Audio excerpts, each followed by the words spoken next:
brought to you by Silver Pumps. Top quality और consistent performance के लिए सिर्फ सिल्वर पंप्स नाम याद रखना। विधानसभा चुनाव की रणभेरी बज चुकी है। नवंबर तक नई सरकार के गठन के आसार हैं। चुनाव को लेकर सभी पार्टियां अपने अपने स्तर पर चुनावी रणनीति बनाने में जुट गई है। हर विधानसभा क्षेत्र का अलग अलग राजनीतिक समीकरण भी है। आज हम आपको छपरा विधानसभा सीट के बारे में बताएंगे। छपरा विधानसभा सीट सारण लोकसभा क्षेत्र के अंतर्गत आता है। इस विधानसभा के ज्यादातर मतदाता शहरी क्षेत्र में रहते हैं। छपरा में कुल मतदाता की संख्या 3,25,000 के आसपास है। जातिगत आंकड़ों पर बात करें तो छपरा में ब्राह्मण 2.5%, राजपूत वोटर 23%, वैश्य 18%, एससी 10%, यादव 20%, कुर्मी और कोयरी 6%, कायस्थ 3%, भूमिहार 4%, मुस्लिम 11% के आसपास हैं। पिछले 4 विधानसभा चुनाव के रिपोर्ट में अगर आप देखें तो 2010 के विधानसभा चुनाव में बीजेपी के जनार्दन सिंह सिग्रीवाल ने यहां से जीत दर्ज की थी। उन्होंने आरजेडी के प्रमेंद्र रंजन सिंह को हराया था। वहीं 2014 में जनार्दन सिंह सिग्रीवाल लोकसभा के सांसद चुने गए। इसके चलते छपरा विधानसभा पर उपचुनाव हुआ। लोकसभा चुनाव 2014 के समय छपरा के विधायक जनार्दन सिंह सिग्रीवाल ने महाराजगंज लोकसभा क्षेत्र से बीजेपी प्रत्याशी के रूप में चुनाव लड़ा और मोदी लहर पर सवार होकर लोकसभा पहुंचे। इसके बाद सीट के लिए उपचुनाव हुआ, जिसमें आरजेडी के रणधीर सिंह ने बीजेपी के कन्हैया सिंह को हराकर विधानसभा में प्रवेश किया। 2015 बिहार विधानसभा चुनाव में बीजेपी के डॉक्टर सीएन गुप्ता ने आरजेडी के रणधीर सिंह को हराया। 2020 के विधानसभा चुनाव में बीजेपी ने फिर सीएन गुप्ता को टिकट दिया। सीएन गुप्ता ने आरजेडी के रणधीर सिंह को हरा दिया। इस बार यानी 2025 बिहार विधानसभा चुनाव में परिस्थिति में बदलाव आ चुका है। लगातार 3 चुनाव में आरजेडी प्रत्याशी के रूप में चुनावी मैदान में उतरने वाले रणधीर सिंह लोकसभा चुनाव 2024 के पहले आरजेडी से महाराजगंज लोकसभा क्षेत्र से टिकट नहीं मिलने के कारण आरजेडी छोड़कर जेडीयू में शामिल हो गए हैं। इस चुनाव में एक कयास लगाया जा रहा है कि रणधीर सिंह मांझी विधानसभा क्षेत्र से जेडीयू प्रत्याशी के रूप में चुनाव लड़ सकते हैं। वहीं इस विधानसभा क्षेत्र को लेकर वरिष्ठ पत्रकार क्या कह रहे हैं, सुनिए। अभी चुनाव में कुछ माह अभी लेट है। अभी पलड़ा भारी या हल्का कहना जल्दबाजी होगी, लेकिन स्थिति जो दिखाई पड़ रही परिस्थिति बहुत कुछ फ़र्क नज़र नहीं आ रहा है। पिछले चुनाव 15 का चुनाव देखें या 20 का चुनाव देखें, कमोबेश वही स्थिति रहने जा रही है। हाँ बिल्कुल, अभी नया एक पार्टी के रूप में जन स्वराज प्रशांत किशोर जी लेकर आए हैं। उनका फ़र्क बहुत ज़्यादा ग्राउंड पर दिखाई नहीं पड़ रहा है। जो उसका एक आधार वोट बनना चाहिए था वो ऐसा कुछ यहाँ है नहीं। हाँ, कैंडिडेट विशेष कहीं कहीं कुछ हल्का फ़र्क डाल सकते हैं, लेकिन बहुत बड़ा फ़र्क नहीं डालेंगे जो परिणामों को प्रभावित करे, ऐसा कुछ नहीं दिखाई पड़ रहा है। फिर तेजस्वी जी की जो माई बहन योजना है उसका यहाँ कुछ प्रचार उचार दिख नहीं रहा है। यहाँ पर ग्राउंड पर कुछ ऐसा कुछ है नहीं, उसको लेकर कहीं चर्चा नहीं है। किसी चौक चौराहा पर जाइए, किसी से बात कीजिए, बहुत लोगों तो की जानकारी भी नहीं है। अगर जानकारी रहेगी भी तो वो बहुत ज़्यादा फ़र्क नहीं डाल पाएगा, मेरा ऐसा मानना है। क्योंकि यहाँ चुनाव सीधे होगी, एनडीए बनाम महागठबंधन की लड़ाई होगी। जब लोग वोट देने जाएंगे तो एनडीए और महागठबंधन ही होगा। फिर योजनाएं कुछ जो हैं, बड़ी योजनाएं हैं, छूट जाएंगी, पीछे छूट जाएंगी। फिर अपने समीकरण के हिसाब से लोग वोट डालेंगे। यहाँ वैसा कुछ दिखाई नहीं पड़ रहा है कि विशेष कोई योजना आ गया फिर उसका बहुत बड़ा फ़र्क पड़ जाएगा, नहीं। गठबंधन बनाम एनडीए का चुनाव यहाँ पर होगा, छपरा में होगा, जो अन्य जगहों पर भी देखने को मिलेगा इसी तरह का।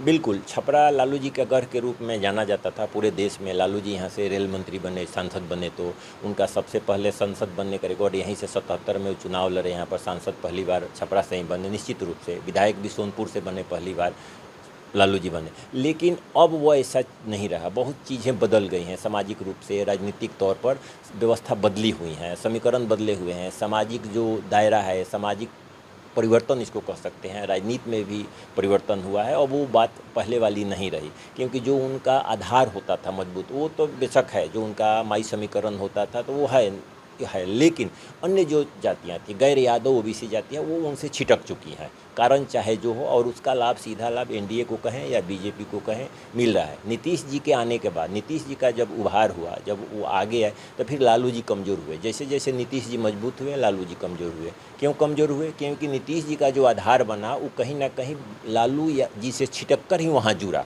तो वो कमज़ोर हुए। अब बीजेपी ने एक अपना आधार, नया आधार तैयार किया और जनरल बनाम ये कहिए जनरल और ओबीसी जातियाँ मिलकर बीजेपी को मजबूत आधार प्रदान करती है। और बीजेपी और नीतीश जी जब साथ मिल जाते हैं तो फिर बहुत ज़्यादा मुद्दा नहीं रहता है। सीट कम ज़्यादा हो सकता है, लेकिन अंततः जीत जो होगी दो पक्ष जहाँ रहेंगे, एनडीए में या नीतीश जी एनडीए में रहें या महागठबंधन के साथ रहें। 15 का चुनाव देखें, 10 का चुनाव देखें, 20 का चुनाव देखें। 10 में नीतीश जी बीजेपी के साथ थे तो बीजेपी की सरकार बनी, 15 में लालू जी के साथ थे, लालू जी की सरकार बनी, 20 में फिर आए तो फिर इनकी सरकार बनी।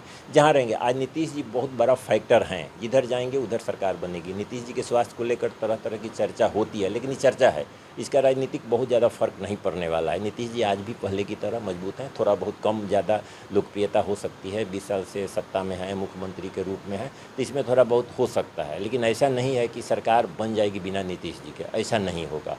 देखिए, छपरा विधानसभा में मुद्दा से ज़्यादा जो है ना, ये जातीय गणित हावी रहता है। इस बात को आप याद कीजिए। किसी भी चुनाव का एक पैटर्न होता है कि मतदाता किस चीज़ के लिए वोट दे रहा है। तो पिछले 3 चुनाव का अगर हम बात कर लें, जैसे उपचुनाव हुआ था, कन्हैया सिंह टिकट लेके आए थे, राजद के रणधीर सिंह उस समय चुनाव जीते थे। आपको याद होगा, इसके बाद सीएन गुप्ता उसमें निर्दलीय प्रत्याशी थे। दूसरे चुनाव में भाजपा उनको टिकट दी, वो चुनाव जीते। बीच की भी बात करें तो फिर स्थिति वैसी ही थी, सीएन गुप्ता को भाजपा ने टिकट दिया, सीएन गुप्ता जीते, रणधीर सिंह 6700 वोट से हार गए। जातीय गणित जो है ये यहाँ एनडीए के पक्ष में दिख रहा है। अब नई पार्टी की बात आप कर रहे हैं कि जनसुराज, तो देखिए, जनसुराज जिस तरह से चुनाव प्रचार का अभियान अपना चला रही है, उसके पास अभी कैंडिडेट ही नहीं है। यहाँ जो है मुद्दे से ज़्यादा जातिगत जो समीकरण है ये मतलब रखता है। इस बार नीतीश जी एनडीए के साथ हैं, पिछली बार मामला दूसरा था। तो जब एनडीए के साथ नीतीश जी हैं तो नीतीश जी का जो कुछ काम है उसका फलाफल जो है एनडीए प्रत्याशी को मिलेगा। अब छपरा की अगर बात करें तो यहाँ के विधायक जो भी हैं, एनडीए समर्थित विधायक हैं, बीजेपी के विधायक हैं, लोग इनके काम से खुश नहीं हैं। सरेआम आप सोशल मीडिया पे देखिएगा, लोग गाली गलौज करते रहता है, लेकिन लोगों के पास कोई उपाय नहीं है। अब निर्दलीय प्रत्याशी यहाँ ज़्यादा मतलब इफ़ेक्टिव रहेंगे हराने जिताने में। अब राजद को भी यहाँ आप कमज़ोर नहीं आंक सकते हैं। अगर पीछे की बात करें तो लालू यादव का घर रहा है, लालू यादव का क्षेत्र रहा है, लालू यादव के संसदीय क्षेत्र में भी रहा है। यादव विधायक कई बार हुए हैं। राजद पिछले 3 चुनाव को छोड़ दे तो इसके पहले तो राजद और कांग्रेस के विधायक थे। लेकिन क्या है कि अब सबसे बड़ी बात यह है कि लोगों को राजद के चेहरा पे भरोसा नहीं जम रहा है। प्रशांत किशोर के पास चेहरा नहीं है, तो यहाँ बस मोदी नाम केवलम जो है, जिसको टिकट मिलेगा नैया उसी की पार लगेगी।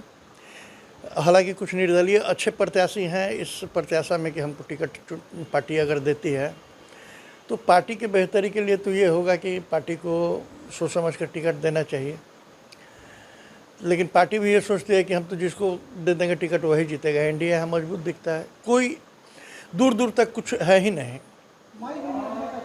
कोई माई बहन योजना का यहाँ कोई मतलब, अब दलित बस्ती में भी हम लोग जाते हैं तो चुनाव के समय तो सभी लोग जो है मतलब अपना वादा दावा करते हैं ना।